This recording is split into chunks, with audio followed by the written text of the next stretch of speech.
Hey, everybody, and welcome you to another episode of the Other Side of the Story podcast. We're bringing life-changing stories of people who have made a point in their life of success, but how did they get there?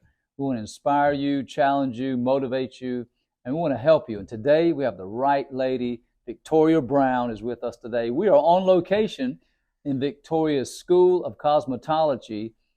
I'm just telling you, I'm so blown away. I've known Victoria for over 15 years. And she has done great things and amazing things. Her school was voted in 2023 the best cosmetology school in Georgia. So we know you have done some awesome things of just getting here. Yes. But hey, welcome, Victoria. Thank you. Thank you. It's a pleasure to be here with you today, Bishop.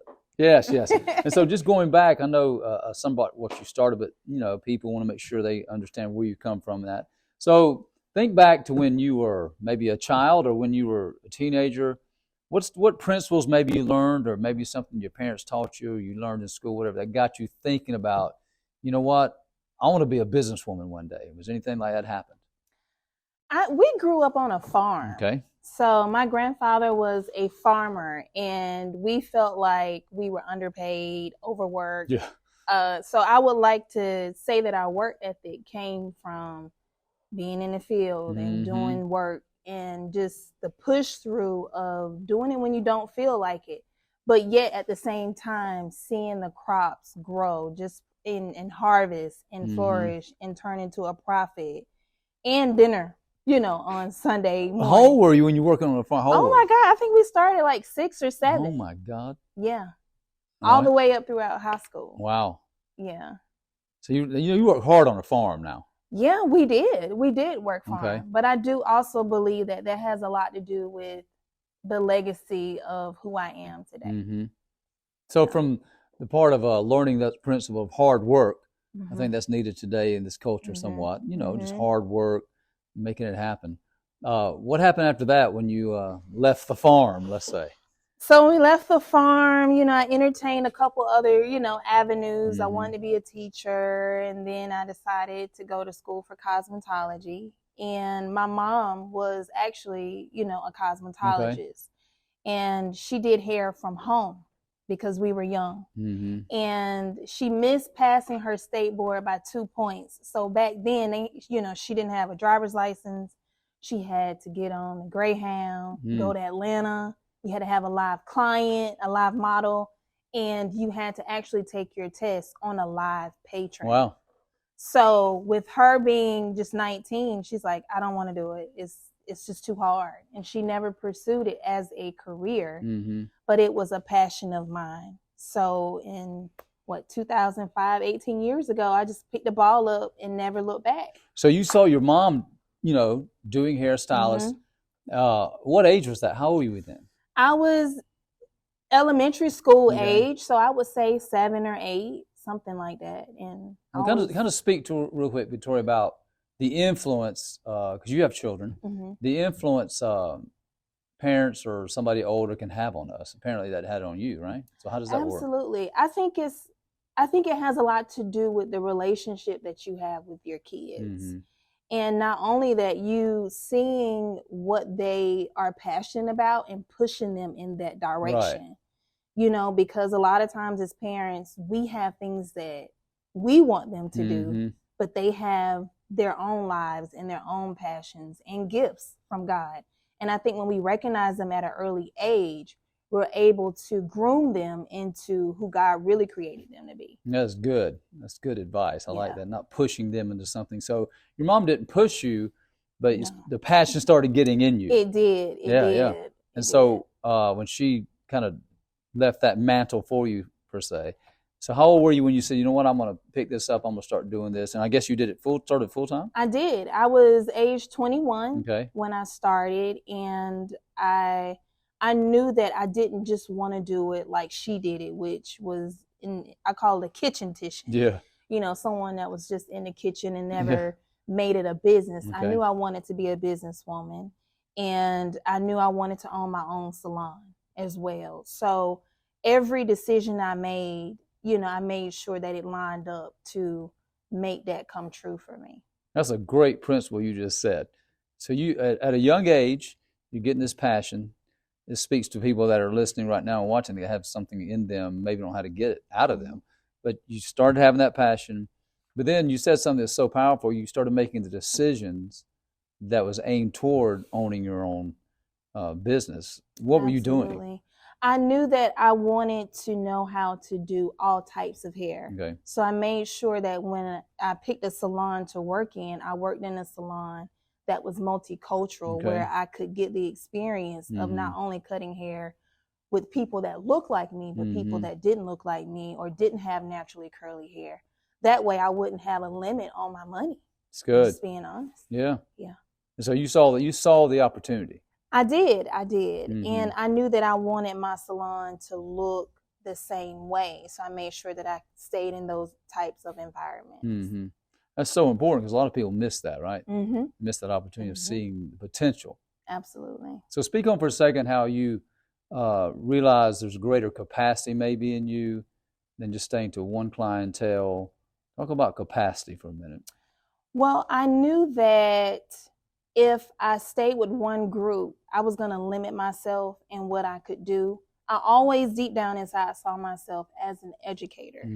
So if I wanted to teach to all different groups of people, I had to have the experience of working with different types of people, knowing how to communicate with them as well, and knowing how to use their hair as a canvas to, I would say, like to paint a picture, you know, to make sure that I had the tools, I had the experience, and not only that, the confidence to be able to make sure that I was able to please my client. This is good. Yeah. So you're a lifelong learner. I am a lifelong learner. Yeah. Yeah. Sorry. So you're doing hair. What made you go, you know what, I'm gonna start my own business? I mean, I know you said you were preparing for that. Yeah, I don't know. I think I went into hair school knowing that I was going to own my own salon. I wanted to train. I knew I wanted to train people to have a passion for it the way that I did. And I felt that that was something that our industry was missing, which is why we opened a salon in our hometown, you know, Perry. And we just wanted to bring that to a small town so that those people could experience what I had done in bigger cities. What's some of the challenges it takes to start a business? I would say funding and support. I think a lot of people try to get out there and open their business too soon. Make sure that you can take care of yourself. You can make sure you have the tools and everything that you need at home before you go and branch out to try to open a physical location. Make sure that you can gain from different businesses things that you like, that you want to implement, things that you don't like, that you want to implement in your business. I think sometimes people get the training and they just want to jump out there and think that the clients or the customers are just going to find them, and you have to search. You have to prove yourself, you know, worthy of having a client. Yeah. So that's I would say that's one of the most challenging things, is running it and understanding what a business is and what it's supposed to do. That's good. Did you have because again, I know a lot of people want to be an entrepreneur, want to own their businesses, and you're giving great principles right there. What did you learn about having to not only train yourself, but learn? I mean, you got to learn about. Did you have a business plan, or how'd you learn about business? I did not have a business plan. I went home and wrote down the ideas of what I wanted my business to look like. Okay. And I guess in so many words, it may not be a business plan to a bank, but it was for me, and it set things into motion. You know, the Bible says to write it down and make it plain. Yeah. And it didn't say on a computer. You have to write it down. It's something about the pen and the paper that set things into motion. And you may not even understand what you want the name to be or what you want it to look like in that very moment. But if you think of something, write it down. Yeah. And I will always put the date. My husband and I, we always put the date and the time that it was given to us, so you can reflect back and say, oh, I remember, 13 years ago when God gave me this name, or the color, or it's all about what he wants you to do with it. And I think that's a missing piece of the puzzle as well, because we think it's about us and we're just managers. That's good. Yeah. I love that. I love that. Yeah, it has nothing to do with me. No, I think it's important what you said about the power of writing things down and seeing it on paper. And I think everybody listening needs to do that. They got some idea in their head, write it down. 2024 just started. So your principle and advice to us would be, make sure you write your goals down, right? Yeah, and be as specific as your creativity allows you to be. Even if it sounds funny. Yeah. You may not know why you're writing it down in that moment, but later you'll know why. Yeah. No, I love that. That got you going, right? You just write it down. It's how I want it to be. All those things start happening from what you wrote down. Yes. So when you write it down, what's the next step you took to go, what, I'm gonna open this business? Because no doubt, how'd you feel?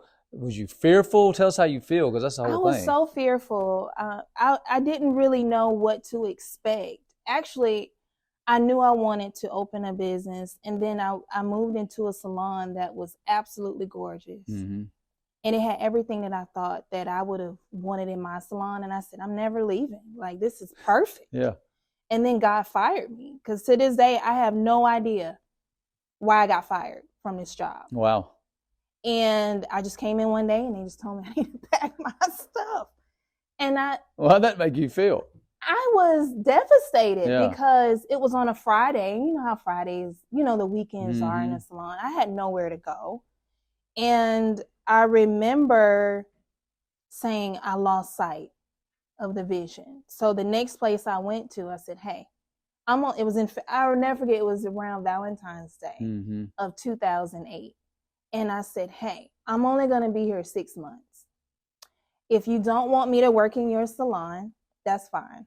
But I'm going to be opening my own salon. I didn't have a location. I didn't have a lease. I had nothing. I just knew that I was giving myself 6 months. So my date of opening that I wrote down was August the 8th, 2008. Okay. So when August the 8th came, I had no location, no lease, no nothing. Yeah. And then I was like, God, you said to write it down. Like, what happened? Like, what did I do wrong? And I didn't hear anything. And then August the 29th of 2008, I signed my lease to my first building.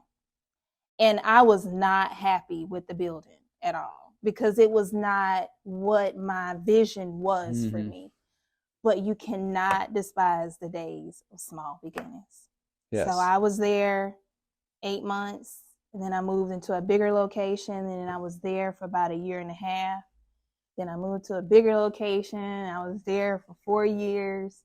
And then God said it was time to downsize. I was like, what? So as you're growing this, you started with how many hairstylists? It was just me at first. Okay, just you. And then I started with me and one other stylist and an assistant. And then the third location, there was 4 of us with 2 assistants. So there were 6 total. So it took some endurance. It did. Some patience. A lot of patience. Don't you think that sometimes people think because they got this dream and they got this energy and they open something or start something and it doesn't just take off right away. And so did you face any discouragement, or tell us how you overcame some things, maybe challenges that you faced being patient and having to grind it out, so to speak?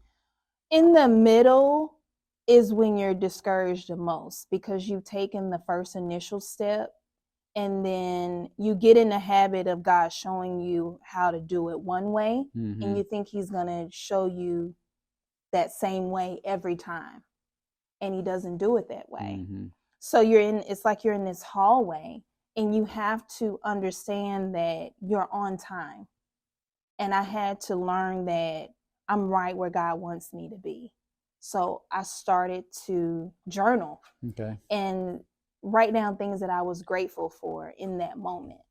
And it kind of took my mind off of where I was going, and I started to appreciate where I was. Now, I want to say something. That's good, because I believe, Victoria, people miss this point. They miss what they have based on what they don't have. So you started being thankful and grateful. Another great principle people need to apply from what you're saying is start a journal, write down things that you're grateful for. Is what you did, right? You started being grateful for what you had, not what you didn't have. Yeah. That's powerful. That's a great principle. I believe that you can also push yourself out of purpose by just chasing something that you're not ready for. Okay. So you have to appreciate. There's nothing wrong with being content, but willing to grow when it's time. That's good. Yeah, because we get impatient, right? We get very impatient. Yeah. Very impatient. Yeah. All right, you go from one, now you're in your third location, let's say. How many people working for you and all this happening? Now we have 6 people at our third location, and I'm like, this is life. Yeah. Until everything grew. Like, I wanted the space to grow, but I wanted to still have the same small amount of rent and small amount of light bill and water bill. With growth, we forget about the usage of daily things. Yeah. So everything grew with this new location. It was the dream location in my mind that I thought that I wanted. And I think sometimes God will allow you to see it and allow you to experience it so you can say, okay, your ways are better than my ways. Yeah. So don't you think with growth, and you can speak on this, don't you think with growth, you begin to have to do things you didn't do in the small beginnings, but as you grow now, more responsibility, right? More responsibility. So what changed in you to handle more responsibility? Because that helps us. I had to learn to be a manager. Okay. Because I had never had to be that before. I could just be a stylist and pay the bills. But my roles had started to change. I had to learn what a businesswoman was, what an entrepreneur was. There are a lot of people that own businesses that are not entrepreneurs. So I had to learn how to be a leader. And that was very challenging in the third location because I didn't know how to separate, friends from clients, from stylists to I didn't know what the boundaries were. I didn't have any. So in that location, I had to learn how to set boundaries, employee handbooks, those things that nobody wants to talk about. They just want to see their name in lights on the outside of a building, but you have to manage. You have to manage your people. You have to manage your money. It was a managing season for me. But that is so good, though, because again, you're evolving, you're changing, you're learning. It's what we all need to do, right? But I like that part about, because we all want the promotion, and the privilege, but we don't like the pressure of that. No. Of things having to change in us. And setting boundaries. That's good. Yes. All right. So you're at that point, you're seeing things happening. How are you feeling about your business growing?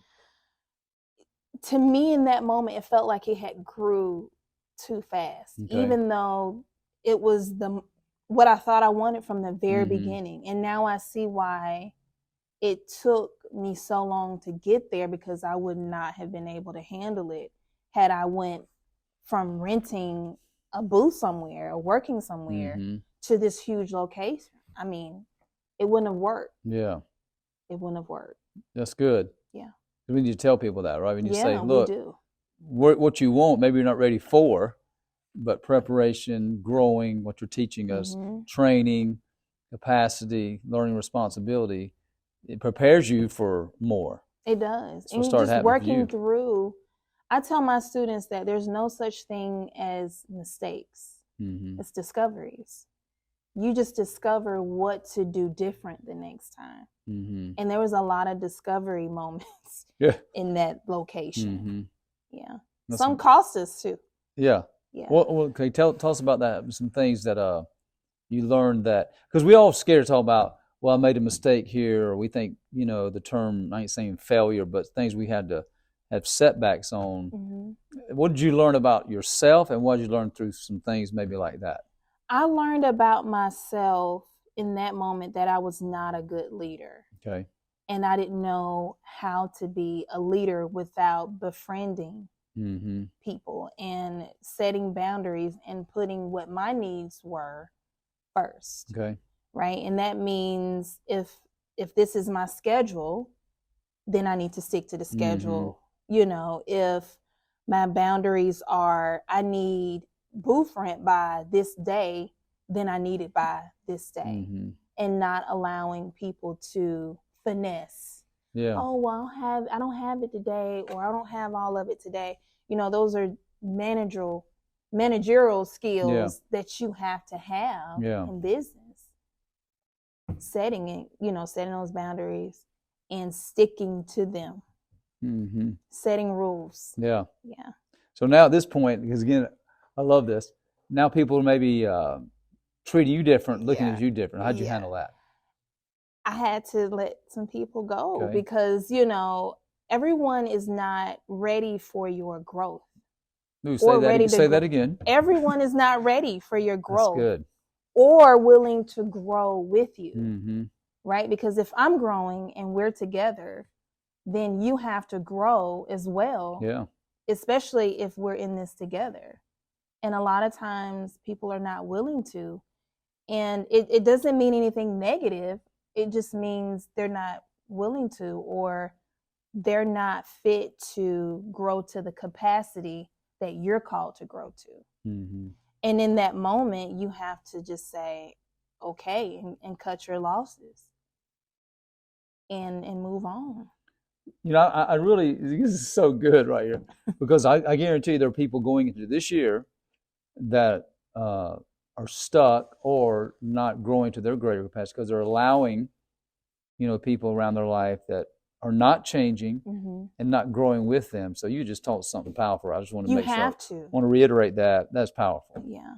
And it hurts, you know. And no, it's not easy, is it? It's not a very easy decision, you know, to make because a lot of these people are loved ones and friends that we've had around us for a very long time, or coworkers that we've had around us for a very long time. Yeah. But you have to choose what's, you know, what is going to be greater for you. Yeah. And that's it. Yeah. Yeah.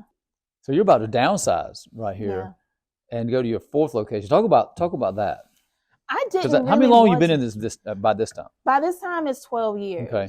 I really did not want to downsize. I believe that people expected it right after I started to make changes. And as soon as I got over what people were going to say, and I said, okay, God, if this is what you really want, you make it happen. Yeah.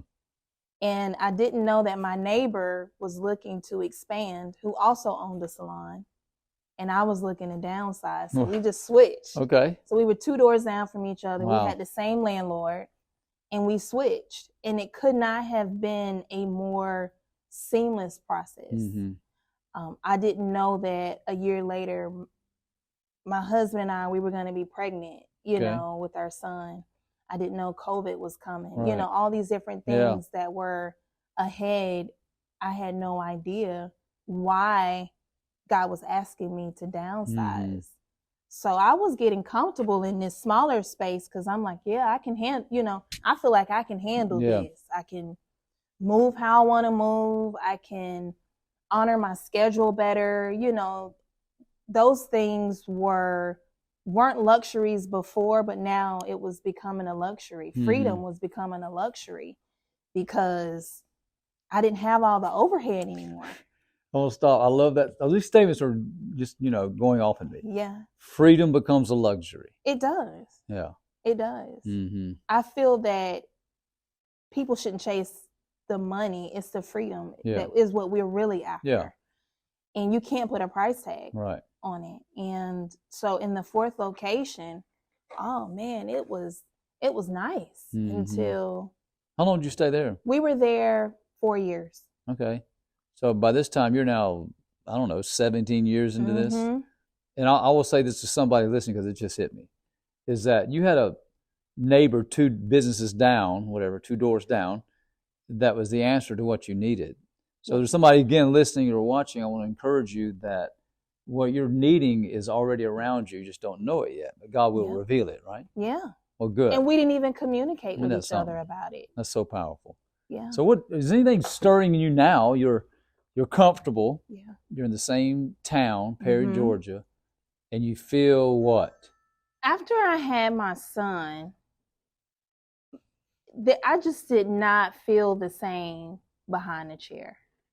It was no longer my first love, I think, because the transition happened to where, you know, my salon has been my baby. Mm-hmm. Now I had a physical baby. Yeah. And it's like, this isn't my first love anymore. Mm-hmm.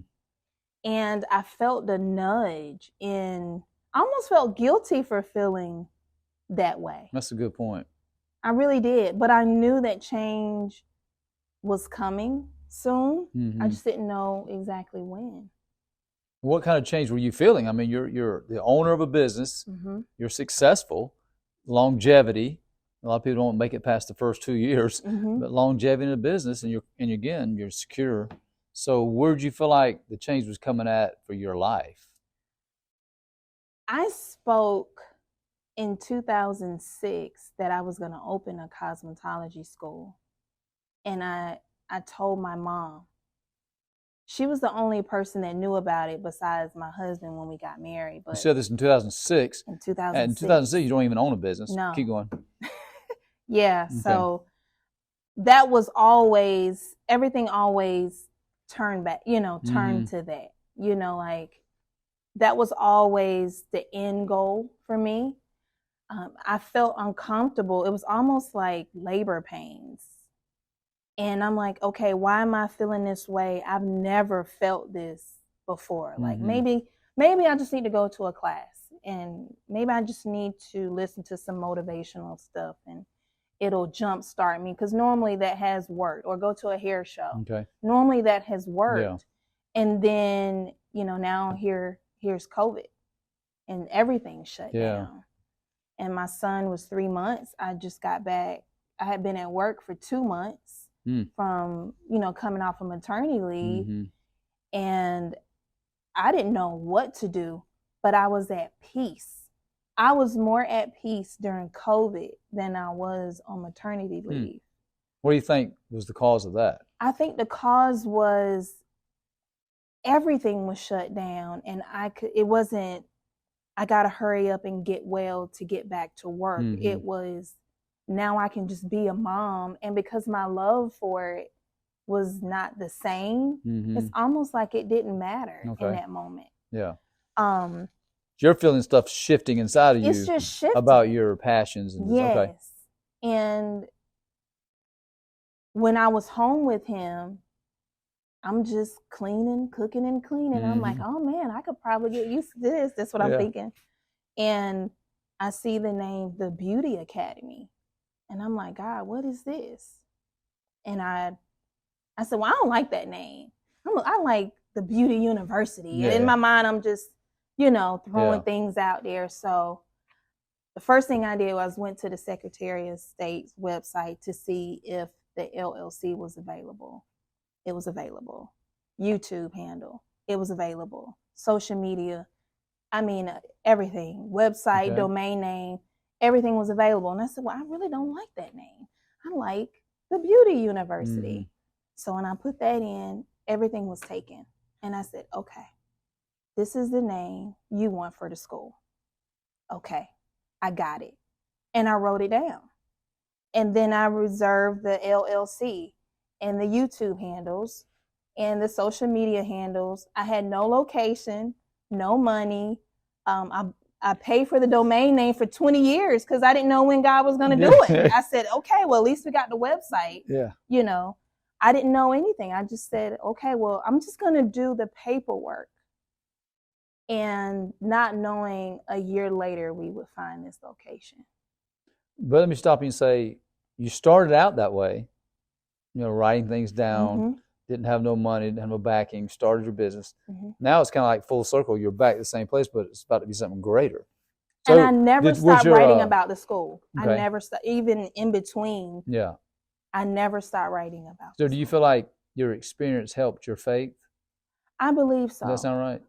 Your experience helped your faith? Absolutely. Because it was, I understood in order for me to grow and to beat fear, I was going to have to go through it. There was no way around it. You can't cheat it. Yeah. You got to go through it. Yeah.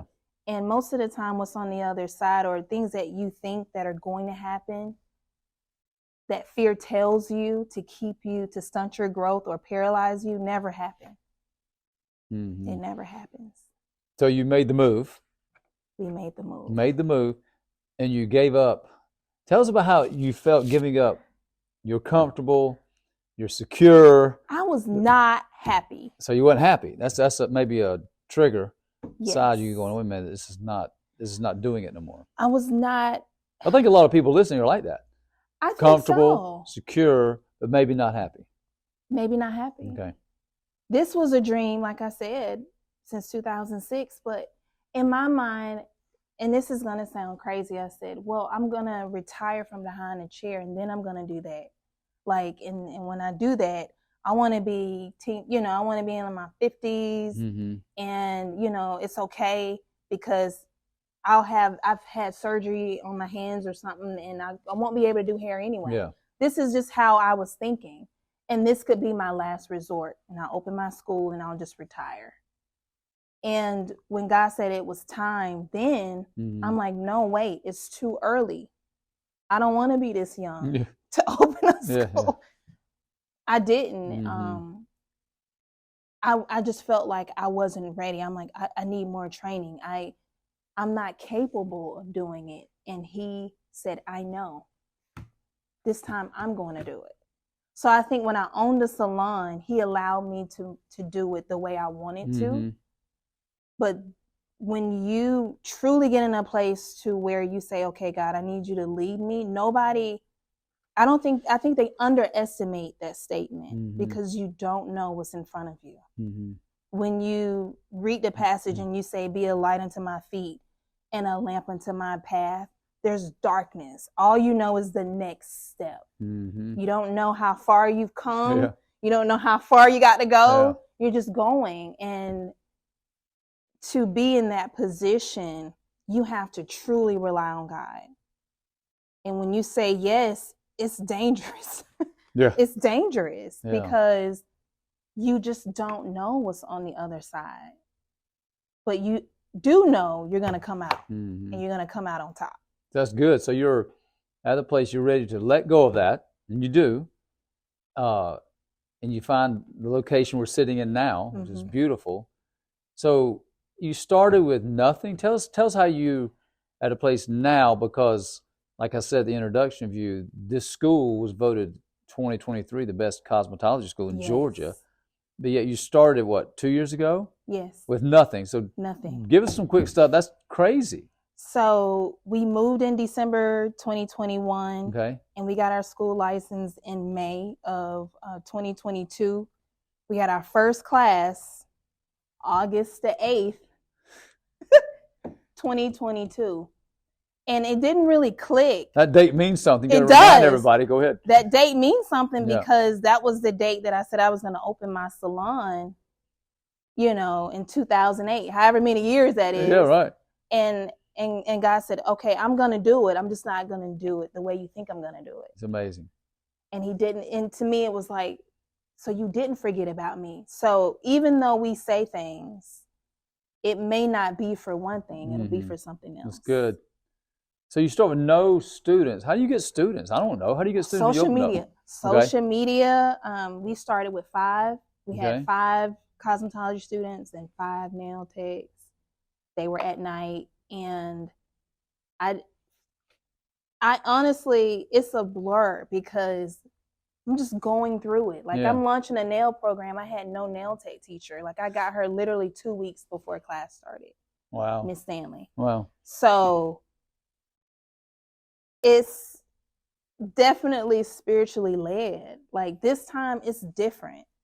I feel like I'm on the other side now because God is like, I'm gonna do the leading for real this time. Like even if everything is on cruise control, I feel like I'm driving a new Tesla where they say the car drives for you. I'm just sitting and But you're being obedient. But I'm being obedient. You're stepping out in faith. Absolutely. And you just start with nothing. You cannot do this without faith. It's good. I just want to tell somebody to start. That's the biggest. Just start. That's what you did. The hardest step is making the very first step. Yeah, that's good. So a year and a half in, yeah. You're at a place now. How many students do you have now? Oh, now we have 17. 17 students. Yes. And y'all do what? What's your services here? Three programs. We have nail tech, cosmetology, and esthetician. And so the public can come in here they can come and get services whatever done. Service they want. Mm-hmm. Or they can, enroll and be in a part of our programs here. Okay. How you feeling about it? I'm excited. We are the only school in a 90-mile radius that offers aesthetics and nail tech. Nice. So you're doing something nobody else is doing. Yeah. I love that. Yeah, we are. Yeah. We are. Yeah. Yeah. That's so good. now we have we have 3 instructors, and then I just retired my mom in October. Let's take it back, who was doing hair in the kitchen? Yes, who was doing hair in the kitchen. She's now my receptionist. I just love that. Yeah. I love that. All right, so we didn't talk about some things, but you can mention, I know, because again, in all that, you kept educating yourself, you kept growing and learning, and you have a doctorate now, right? Yes, I have a doctoral degree in cosmetology. That is so awesome. Yeah. So before we end, Victoria, you've said so many amazing things. If somebody's listening and watching right now, and they have an idea, they have a goal in mind, they have a dream, it's a new year, all the things you've said have been powerful. But what was the one thing that stand out to you would say to that person that is hesitating? Make the first step. Okay. Right? And even if you don't have all the pieces to the puzzle, start with what you have. Do your research on whatever it is that you want to launch, and research your competitors, if any, even if they're not in the area, to just see what you're up against.